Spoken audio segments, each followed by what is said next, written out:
ಹಚ್ಚೇವು ಕನ್ನಡದ ದೀಪ, ಹಚ್ಚೇವು ಕನ್ನಡದ ದೀಪ, ಕರುನಾಡ ದೀಪ, ಸಿರಿನುಡಿಯ ದೀಪ, ಒಲವೆತ್ತಿ ತೋರುವ ದೀಪ. ಹಚ್ಚೇವು ಕನ್ನಡದ ದೀಪ, ಹಚ್ಚೇವು ಕನ್ನಡದ ದೀಪ.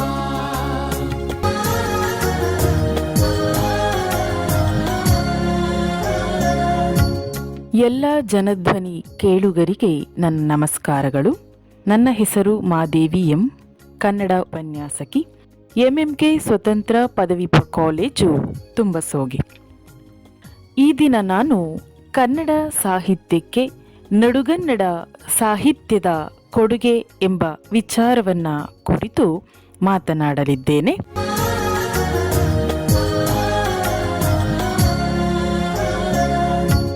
ನಡುಗನ್ನಡ ಸಾಹಿತ್ಯದ ಪ್ರೇರಣೆಗಳು ಮತ್ತು ಧೋರಣೆಗಳು ಮುಖ್ಯವಾಗಿ ಧಾರ್ಮಿಕ, ಸಾಮಾಜಿಕ ಮತ್ತು ಭಾಷಿಕ ಬದಲಾವಣೆಗಳಿಂದ ಹುಟ್ಟಿಕೊಂಡಂಥವು. ವೀರಶೈವ ಮತ್ತು ಜೈನ ಧರ್ಮಗಳ ಒಂದು ಪ್ರಭಾವ, ಬಸವಣ್ಣನವರ ವಚನಗಳಂತಹ ಜನಸಾಮಾನ್ಯರಿಗೆ ತಲುಪಿದ ಸಾಮಾಜಿಕ ಚಿಂತನೆಗಳು ಹಾಗೂ ಸಂಸ್ಕೃತದಿಂದ ದೇಸಿ ಕಡೆಗೆ ಸಾಗಿದಂತಹ ಭಾಷಿಕ ಬದಲಾವಣೆಗಳು ಈ ಕಾಲದ ಸಾಹಿತ್ಯವನ್ನು ರೂಪಿಸಿದವು ಅಂತ ಹೇಳ್ಬೋದು. ಮುಖ್ಯವಾಗಿ ವಚನ, ಷಟ್ಪದಿ ಮತ್ತು ರಗಳಿಯಂತಹ ಹೊಸ ಸಾಹಿತ್ಯ ಪ್ರಕಾರಗಳು ನಡುಗನ್ನಡ ಸಾಹಿತ್ಯದಲ್ಲಿ ಜನಪ್ರಿಯಗೊಂಡವು ಅಂತ ಹೇಳ್ಬೋದು. ಕಾವ್ಯವು ಹೆಚ್ಚು ಸರಳ, ಜನಸಾಮಾನ್ಯರಿಗೆ ಅರ್ಥವಾಗುವಂತಹ ಒಂದು ರೂಪವನ್ನು ನಡುಗನ್ನಡ ಸಾಹಿತ್ಯದಲ್ಲಿ ಪಡೆಯಿತು ಎಂಬುದಾಗಿ ಹೇಳಬಹುದು. ಕನ್ನಡ ಸಾಹಿತ್ಯಕ್ಕೆ ನಡುಗನ್ನಡ ಸಾಹಿತ್ಯದ ಕೊಡುಗೆ ಅಪಾರ. ಇದು ವಚನ ಸಾಹಿತ್ಯ, ದಾಸರ ಪದಗಳು ಮತ್ತು ಹರಿಹರ ರಾಘವಾಂಕ ಮುಂತಾದ ಕವಿಗಳ ಕಾಲದ ಸಾಹಿತ್ಯವನ್ನು ಒಳಗೊಂಡಿದೆ. ಇದರಲ್ಲಿ ಸಾಮಾಜಿಕ, ಧಾರ್ಮಿಕ ಮತ್ತು ವೈಚಾರಿಕ ಚಿಂತನೆಗಳನ್ನು ಜನಸಾಮಾನ್ಯರಿಗೆ ತಲುಪಿಸುವ ಭಾಷೆಗೆ ಒಂದು ಹೊಸ ರೂಪವನ್ನು ಮತ್ತು ಶ್ರೀಮಂತಿಕೆಯನ್ನು ತಂದಿತು ಅಂತಲೇ ಹೇಳ್ಬೋದು. ಭಕ್ತಿ, ಕಾಯಕ ಹಾಗೆ ದಾಸೋಹದಂತಹ ಮೌಲ್ಯಗಳನ್ನು ಸಹ ಪ್ರತಿಪಾದಿಸಿತು. ನಾವು ನಡುಗನ್ನಡ ಸಾಹಿತ್ಯದ ಪ್ರಮುಖ ಒಂದು ಕೊಡುಗೆಗಳನ್ನು ನೋಡೋದೇ ಆದರೆ ವಚನ ಸಾಹಿತ್ಯ 12ನೇ ಶತಮಾನದಲ್ಲಿ ಸೃಷ್ಟಿಯಾಗಿದ್ದು, ಇದರಲ್ಲಿ ಪ್ರಮುಖವಾಗಿ ಬಸವಣ್ಣ, ಅಕ್ಕಮಹಾದೇವಿ, ಅಲ್ಲಮಪ್ರಭು ಮೊದಲಾದ ಶರಣರ ವಚನಗಳು ಸಾಮಾಜಿಕ ಸಮಾನತೆ, ವೈಚಾರಿಕತೆ ಮತ್ತು ಅನುಭವ ಮಂಟಪದಂತಹ ವೇದಿಕೆಯಿಂದ ಒಂದು ಕನ್ನಡ ಸಾಹಿತ್ಯಕ್ಕೆ ಹೊಸ ಆಯಾಮವನ್ನು ನೀಡಿದಂಥದ್ದು. ಇವುಗಳು ಕನ್ನಡ ಭಾಷೆಗೆ ಮುಕುಟಪ್ರಾಯವಾಗಿದೆ ಅಂತಲೇ ಕೂಡ ಹೇಳ್ಬೋದು. ಹಾಗೆಯೇ ನಡುಗನ್ನಡ ಸಾಹಿತ್ಯದಲ್ಲಿ ದಾಸ ಸಾಹಿತ್ಯದಲ್ಲಿ ಪುರಂದರದಾಸರು, ಕನಕದಾಸರು ಮುಂತಾದವರ ಒಂದು ಪದಗಳ ಭಕ್ತಿಯನ್ನು ಕೂಡ ಜನಸಾಮಾನ್ಯರ ಮನೆ ಮನೆಗೆ ತಲುಪಿಸಿದಂಥದ್ದು. ಇನ್ನು ಕಾವ್ಯ ಸಾಹಿತ್ಯ, ಅದರಲ್ಲಿ ಹರಿಹರನ ಗಿರಿಜಾ ಕಲ್ಯಾಣ ಆಗಿರ್ಬೋದು, ಸಾಮಾಜಿಕ ಮತ್ತು ಧಾರ್ಮಿಕ ಪ್ರಭಾವ, ಅನ್ನಜ್ಞಾನ ದಾಸೋಹ, ಕಾಯಕ ಪರಿಕಲ್ಪನೆಗಳನ್ನು ಪ್ರಚುರಪಡಿಸಿ ಒಂದು ಮೂಢನಂಬಿಕೆಗಳನ್ನು ಹೋಗಲಾಡಿಸಿ ಸಮಾಜದ ಅಂಕುಡೊಂಕುಗಳನ್ನು, ಓರೆಕೋರೆಗಳನ್ನು ತಿದ್ದಿದಂತಹ ಒಂದು ಕಾಲ ಅಂತಲೇ ನಾವು ಇದನ್ನು ಹೇಳ್ಬೋದು. ಈ ಒಂದು ಕಾಲಘಟ್ಟದಲ್ಲಿ ಬರುವಂತಹ ಅನೇಕ ಕವಿಗಳನ್ನು ನಾವು ನೋಡ್ತಾ ಹೋಗ್ತೀವಿ.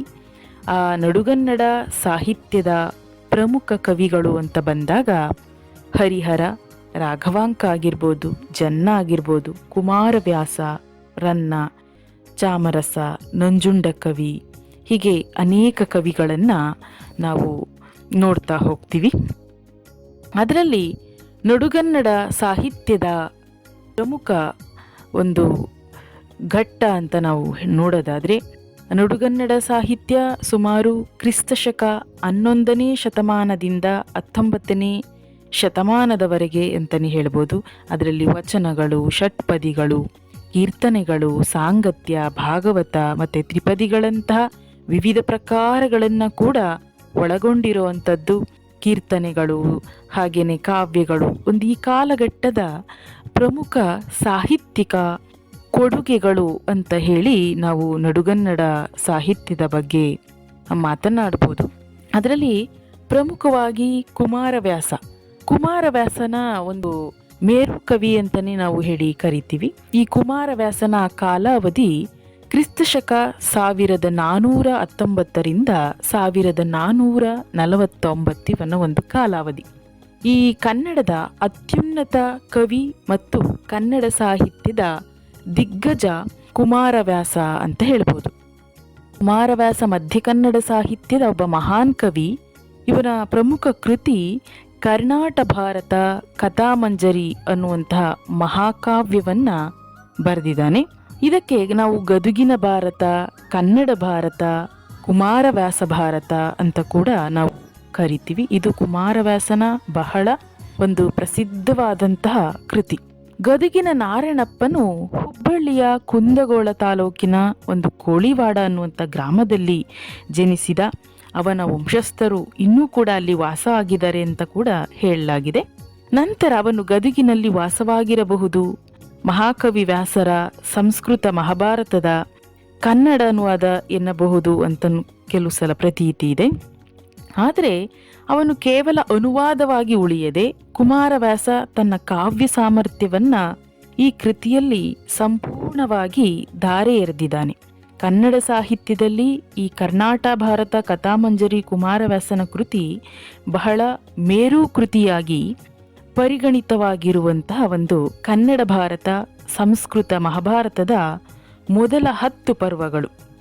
ಸಂಪೂರ್ಣವಾಗಿ ಈ ಒಂದು ಕಾವ್ಯ ಭಾಮಿನಿ ಷಟ್ಪದಿ ಛಂದಸ್ಸಿನಲ್ಲಿ ರಚಿತವಾಗಿರುವಂಥದ್ದು. ಕುಮಾರವ್ಯಾಸನ ಕಾವ್ಯ ಪ್ರತಿಭೆ ಓದುಗರನ್ನ ದಂಗುಬಡಿಸುತ್ತದೆ. ಅಂದರೆ ನಡುಗನ್ನಡ ಸಾಹಿತ್ಯದ ಒಂದು ಕುಮಾರವ್ಯಾಸನನ್ನ ಕುರಿತು ಕುವೆಂಪು ಹೇಳ್ತಾರೆ, ಕುಮಾರವ್ಯಾಸನು ಹಾಡಿದನೆಂದರೆ ಕಲಿಯುಗ ದ್ವಾಪರವಾಗುವುದು, ಭಾರತ ಕಣ್ಣಲ್ಲಿ ಕುಣಿಯುವುದು, ಮಿಂಚಿನ ಹೊಳೆ ತುಂಬಿ ತುಳುಕಾಡುವುದು ಅನ್ನುವಂಥ ಪ್ರಶಂಸನೀಯ ಮಾತುಗಳನ್ನು ಕುವೆಂಪು ಅವರು ಕುಮಾರವ್ಯಾಸನನ್ನ ಕುರಿತು ಮಾತಾಡ್ತಾರೆ. ಯಾಕೆಂದರೆ ಕುಮಾರವ್ಯಾಸನ ಕಾವ್ಯ ಪ್ರತಿಭೆ ಪೂರ್ಣ ಶಕ್ತಿಯಲ್ಲಿ ಹೊರಹೊಮ್ಮುವಂಥದ್ದು. ಹೆಚ್ಚಾಗಿ ರೂಪಕಗಳಲ್ಲಿ ಅವನು ಬಹಳ ವೈವಿಧ್ಯತೆ ಮತ್ತು ಆಳ ಅಪಾರವಾದದ್ದು. ಇದೇ ಕಾರಣಕ್ಕೋಸ್ಕರ ನಾವು ಕುಮಾರವ್ಯಾಸನನ್ನ ರೂಪಕ ಸಾಮ್ರಾಜ್ಯ ಚಕ್ರವರ್ತಿ ಅಂತಲೇ ಹೇಳಿ ಕರಿತೀವಿ. ತನ್ನ ಪದ್ಯಗಳಲ್ಲಿ ಹೆಚ್ಚು ರೂಪಕಗಳನ್ನು ಬಳಸ್ಕೊಂಡಿರುವ ಕಾರಣ ಆ ಕುಮಾರವ್ಯಾಸನ ಬಿರುದು ರೂಪಕ ಸಾಮ್ರಾಜ್ಯ ಚಕ್ರವರ್ತಿ ಅಂತಲೇ ಹೇಳಿ. ಒಂದೆರಡು ಉದಾಹರಣೆಯನ್ನು ನಾವು ನೋಡೋದಾದರೆ, ಬವರವಾದರೆ ಹರನ ವದನಕ್ಕೆ ಬೆವರತಹೆನು, ಜವನ ಮೀಸೆಯ ಮುರಿದನೋ ಅರಿವಿನ ಸೆರಗು ಹಾರಿತು ಅಂತ ರೂಪಕಗಳೊಂದಿಗೆ ಕುಮಾರವ್ಯಾಸನ ಇನ್ನೊಂದು ಸಾಮರ್ಥ್ಯ ನಮಗೆ ಗೊತ್ತಾಗುತ್ತೆ. ಕುಮಾರವ್ಯಾಸನ ಪಾತ್ರಗಳು ಕಣ್ಣಿಗೆ ಕಟ್ಟುವಷ್ಟು ಸ್ಪಷ್ಟ. ಅವನ ಎಲ್ಲ ಪಾತ್ರಗಳು ಅವರದೇ ರೀತಿಯಲ್ಲಿ ಮಾತನಾಡುತ್ತಾರೆ, ಬೈಯುತ್ತಾರೆ, ನಗುತ್ತಾರೆ ಹಾಗೂ ಅಳುತ್ತಾರೆ ಸಹ. ಕುಮಾರವ್ಯಾಸ ಅಷ್ಟೇ ಆಳವಾದ ದೈವಭಕ್ತ ಕೂಡ. ಶ್ರೀಕೃಷ್ಣನ ವರ್ಣನೆ ಅವನ ಕಾವ್ಯ ರಚನೆಯ ಮೂಲ ಉದ್ದೇಶಗಳಲ್ಲಿ ಒಂದು ಅಂತಲೇ ಹೇಳ್ಬೋದು. ತಿಳಿಯ ಹೇಳುವೆ ಕೃಷ್ಣ ಕಥೆಯನ್ನು ಎಂಬುದಾಗೇನೆ ಅವನು ಹೇಳುತ್ತಾನೆ. ಅವನ ಮಹಾಭಾರತ ಕಥೆ ಕೃಷ್ಣನ ಸುತ್ತಲೂ ಸುತ್ತುತ್ತದೆ. ಕುಮಾರವ್ಯಾಸ ಕೃಷ್ಣನ ಭಕ್ತ. ಮಹಾಭಾರತದ 18 ಪರ್ವಗಳಲ್ಲಿ 10ರವರೆಗೆ ಅವನು ಬರೆದಿರುವಂಥದ್ದು. ದುರ್ಯೋಧನನ ಅವಸಾನದ ನಂತರ ಕುಮಾರವ್ಯಾಸನು ಮುಂದೆ ಸಂಕ್ಷಿಪ್ತವಾಗಿ ಶ್ರೀಕೃಷ್ಣನು ಧರ್ಮರಾಜನಿಗೆ ಪಟ್ಟಾಭಿಷೇಕವನ್ನು ಮಾಡಿಸಿ ದ್ವಾರಕೆಗೆ ಹಿಂದಿರುಗುವವರೆಗೂ ಕೂಡ ಆತ ಬರೆದಿದ್ದಾನೆ ಅಂತ ಹೇಳ್ಬೋದು. ಕುಮಾರವ್ಯಾಸ ತನ್ನ ಆರಾಧ್ಯ ದೇವನಾದಂತಹ ಕೃಷ್ಣನನ್ನು ಅದ್ಭುತವಾಗಿ ವರ್ಣಿಸಿರುವಂಥದ್ದನ್ನು ನಾವು ಈ ಕೆಳಗಿನ ಅಂದರೆ ಈ ಸಾಲುಗಳಲ್ಲಿ ನಾವು ನೋಡ್ಬೋದು. ವೇದ ಪುರುಷನ ಸುತನ ಸುತನ ಸಹೋದರನ ಹೆಮ್ಮಗನ ಮಗನ ತಳೋದರಿಯ ಮಾತುಳನ ರೂಪನನ ಅತುಳ ಭುಜಬಲದಿ ಕಾದಿಗಿಳಿದನ ಅಣ್ಣನ ಅವ್ವೆಯ ನಾದಿನಿಯ ಜಠರದಲ್ಲಿ ಜನಿಸಿದ ನಾದಿ ಮೂರ್ತಿ ಸಲಹೋ ಗದುಗಿನ ವೀರ ನಾರಾಯಣ ಅಂತ ಹೇಳಿ. ಅಂದರೆ ಈ ಪದಪುಂಜಗಳ ಜೋಡಣೆಯಲ್ಲೇ ನಮಗೆ ಗೊತ್ತಾಗುತ್ತೆ ಬಹುಶಃ ಕುಮಾರವ್ಯಾಸ ಎಂಥ ಒಬ್ಬ ಅದ್ಭುತವಾದಂತಹ ಕವಿ ಅಂತ ಹೇಳಿ.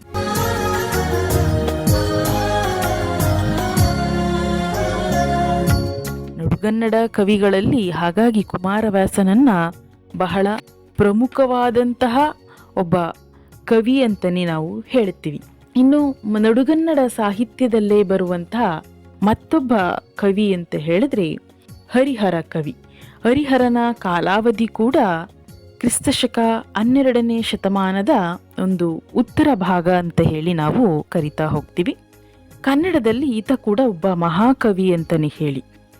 ಹರಿಹರನನ್ನ ನಾವು ರಗಳೆ ಕವಿ ಅಂತಲೇ ಹೇಳಿ ಕರಿತೀವಿ. ರಗಳೆ ಕವಿ ಅಂತಲೇ ಹೇಳಿ ಪ್ರಸಿದ್ಧಿ. ಇವರು ಮೂಲತಃ ಹಂಪಿಯವರು. ಹೊಯ್ಸಳ ರಾಜನರಸಿಂಹನ ಆಸ್ಥಾನದಲ್ಲಿ ಹರಿಹರ ಕರ್ಣಿಕನಾಗಿದ್ದಂಥವನು. ಸಹ ಶೈವ ಭಕ್ತರು ಮತ್ತು ವೀರಶೈವ ಚಳುವಳಿ ವಚನ ಸಾಹಿತ್ಯದ ಪ್ರಭಾವಕ್ಕೆ ಒಳಗಾಗಿ ಗಿರಿಜಾ ಕಲ್ಯಾಣ, ಬಸವರಾಜ ದೇವರ ರಗಳೆ, ನಂಬಿಯಣ್ಣನ ರಗಳೆ ಮುಂತಾದ ಶ್ರೇಷ್ಠ ಕೃತಿಗಳನ್ನು ರಚಿಸಿ ಕನ್ನಡಕ್ಕೆ ಹೊಸ ರೂಪಗಳನ್ನು ನೀಡಿದಂಥವರು. ಈ ಹರಿಹರನ ಬಗ್ಗೆ ಹೇಳೋದಾದರೆ ತಂದೆ ಮತ್ತು ತಾಯಿ ಮಹದೇವ ಭಟ್ಟ ಶರ್ವಾಣಿ ಅಂತ, ಗುರು ಮಾಯಿದೇವ, ಅವರ ಆರಾಧ್ಯ ದೈವ ಹಂಪೆಯ ವಿರೂಪಾಕ್ಷ.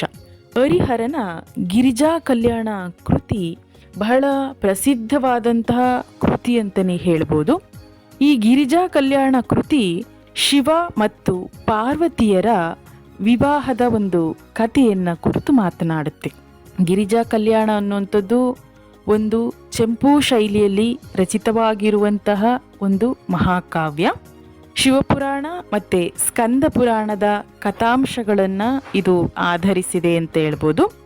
ಈ ಗಿರಿಜಾ ಕಲ್ಯಾಣ ಕೃತಿ ಕೂಡ ಕನ್ನಡ ಸಾಹಿತ್ಯದ ಒಂದು ಪ್ರಮುಖ ಕೃತಿ. ಹರಿಹರ ರಗಳೆಗಳಿಗೆ ಪ್ರಸಿದ್ಧನಾಗಿದ್ದರೂ ಕೂಡ, ಅವನ ರಚನೆ ರಗಳೆಗಳಲ್ಲಾಗಿದ್ದರೂ ಕೂಡ ಈ ಗಿರಿಜಾ ಕಲ್ಯಾಣ ಚೆಂಪು ಶೈಲಿ ಬಹಳ ವಿಶಿಷ್ಟವಾಗಿರುವಂಥದ್ದು. ಗಿರಿಜಾ ಕಲ್ಯಾಣದಂತಹ ಚೆಂಪು ಕಾವ್ಯ ರಚನೆ ಆತನ ಒಂದು ಸಾಂಪ್ರದಾಯಿಕ ನಿಷ್ಠೆ ಮತ್ತು ವಸ್ತುವಿನ ಆಯ್ಕೆಯಲ್ಲಿನ ಆಳವನ್ನು ಸಹ ತೋರಿಸುತ್ತೆ. ಈ ಕೃತಿ ಹರಿಹರನ ಕಾವ್ಯ ಜೀವನದಲ್ಲಿ ಒಂದು ಮೈಲಿಗಲ್ಲು ಅಂತ ನಾವು ಹೇಳ್ಬೋದು.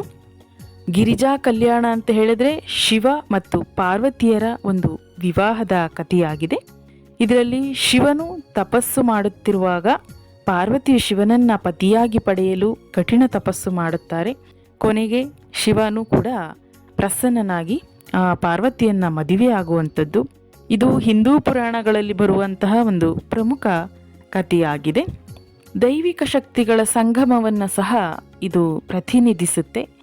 ಹಾಗಾಗಿ ಈ ಕತೆ ಅನೇಕ ನಾಟಕಗಳಲ್ಲಿ ಮತ್ತು ಕಾವ್ಯಗಳಲ್ಲಿ ಕೂಡ ನಿರೂಪಿತವಾಗಿದೆ. ಹಾಗಾಗಿ ಹರಿಹರ ಬರೆದಂತಹ ಒಂದು ಗಿರಿಜಾ ಕಲ್ಯಾಣ ಕೃತಿ ಸಾಹಿತ್ಯಕ್ಕೆ ಕೊಟ್ಟಂತಹ ಒಂದು ದೊಡ್ಡ ಕೊಡುಗೆ ಅಂತಲೇ ನಾವು ಹೇಳ್ಬೋದಾಗಿದೆ. ಹಾಗೆಯೇ ಮತ್ತೋರ್ವ ಕವಿ ರಾಘವಾಂಕ. ರಾಘವಾಂಕ ನಡುಗನ್ನಡ ಸಾಹಿತ್ಯಕ್ಕೆ ರಾಘವಾಂಕನ ಕೊಡುಗೆ ಕೂಡ ಮಹತ್ತರವಾದದ್ದು. ರಾಘವಾಂಕ ಮುಖ್ಯವಾಗಿ ಷಟ್ಪದಿ ಛಂದಸ್ಸನ್ನು ಜನಪ್ರಿಯಗೊಳಿಸಿದಂಥ ಕವಿ. ಹಾಗಾಗಿ ರಾಘವಾಂಕನನ್ನು ನಾವು ಷಟ್ಪದಿಯ ಬ್ರಹ್ಮ ಅಂತಲೇ ಹೇಳಿ ಗುರುತಿಸ್ತೀವಿ. ದೀರ್ಘ ಕಥನ ಕಾವ್ಯಗಳಿಗೆ ಈ ಷಟ್ಪದಿಯನ್ನು ಅಳವಡಿಸಿದುದು ಮತ್ತು ಹರಿಶ್ಚಂದ್ರ ಕಾವ್ಯದಂತಹ ಶ್ರೇಷ್ಠ ಕೃತಿಗಳನ್ನು ರಚಿಸಿದ್ದು. ರಾಘವಾಂಕ, ಹರಿಹರನ ಶಿಷ್ಯನಾದ ರಾಘವಾಂಕ ತನ್ನ ಸ್ವತಂತ್ರ ಮನೋಧರ್ಮದಿಂದ ರಗಳೆಗಳ ಜೊತೆಯಲ್ಲಿ ಷಟ್ಪದಿಯನ್ನು ಬೆಳೆಸಿ ಹರಿಶ್ಚಂದ್ರ ಕಾವ್ಯದಲ್ಲಿ ರಾಜನ ಒಂದು ಜೀವನದ ವಿಶಿಷ್ಟ ನಿರೂಪಣೆಯೊಂದಿಗೆ ಚಿತ್ರಿಸಿರುವಂಥದ್ದನ್ನು ನಾವು ನೋಡ್ತಾ ಹೋಗ್ತೀವಿ. ಹಾಗಾಗಿ ಇವನನ್ನ ಷಟ್ಪದಿ ಛಂದಸ್ಸಿನ ಪ್ರವರ್ತಕ ಅಂತಲೇ ಹೇಳಿ ಕರಿತೀವಿ. ಈ ಹರಿಶ್ಚಂದ್ರ ಕಾವ್ಯ ರಾಘವಾಂಕನ ಮೇರು ಕೃತಿ ಅಂತ ಹೇಳಿ ನಾವು ಹೇಳ್ತೀವಿ. ಇದು ವಾರ್ಧಕ ಷಟ್ಪದಿಯಲ್ಲಿ ರಚನೆಯಾಗಿರುವಂತಹ ಒಂದು ಕಾವ್ಯ.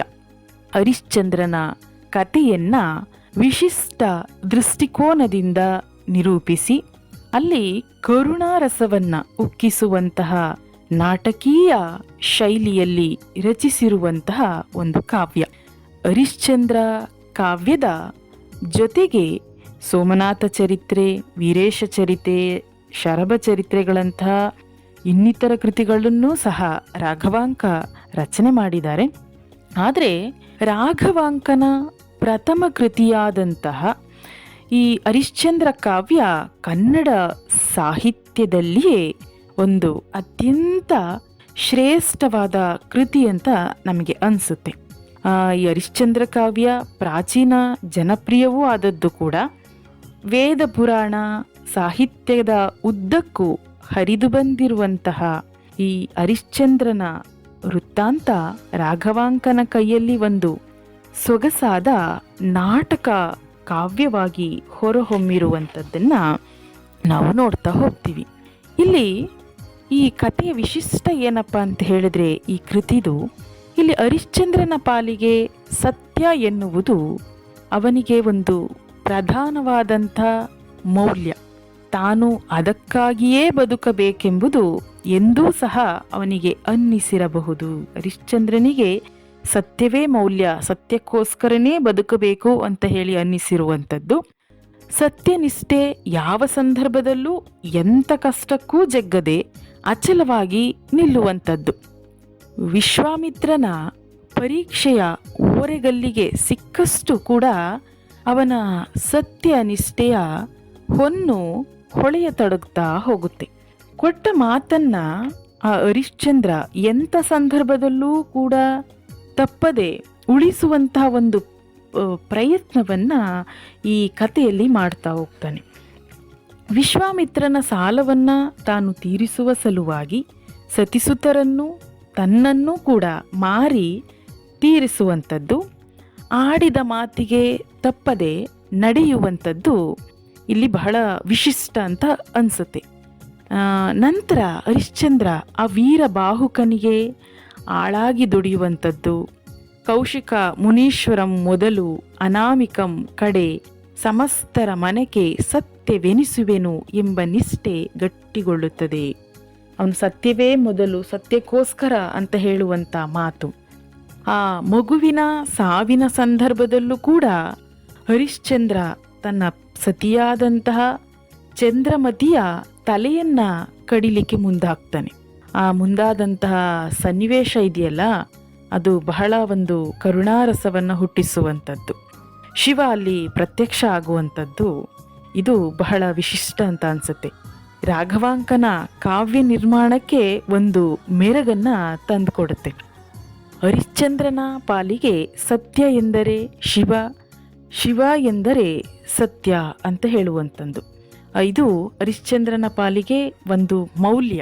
ಇದು ಹರಿಶ್ಚಂದ್ರ ಕಾವ್ಯದ ಶ್ರೇಷ್ಠತೆ ಅಂತ ಕೂಡ ನಾವು ಹೇಳ್ಬೋದು.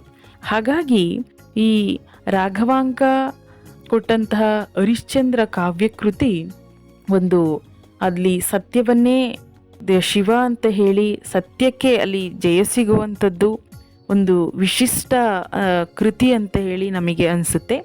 ಹಾಗಾಗಿ ನಡುಗನ್ನಡ ಸಾಹಿತ್ಯದಲ್ಲಿ ಬರುವಂತಹ ರಾಘವಾಂಕ ಆಗಿರ್ಬೋದು, ಹರಿಹರ ಆಗಿರ್ಬೋದು, ಕುಮಾರವ್ಯಾಸ ಆಗಿರ್ಬೋದು, ನಂಜುಂಡ ಕವಿ ಆಗಿರ್ಬೋದು, ಕನ್ನಡ ಸಾಹಿತ್ಯಕ್ಕೆ ಕೊಟ್ಟಂತಹ ಕೊಡುಗೆ ಅಪಾರ ಅಂತಲೇ ಹೇಳುತ್ತಾ ನಾನು ಇಷ್ಟಕ್ಕೆ ನನ್ನ ವಿಚಾರವನ್ನು ಮುಗಿಸ್ತೇನೆ. ಎಲ್ಲ ಜನಧ್ವನಿ ಕೇಳುಗರಿಗೂ ಮತ್ತೊಮ್ಮೆ ನನ್ನ ಧನ್ಯವಾದಗಳನ್ನು ತಿಳಿಸುತ್ತೇನೆ.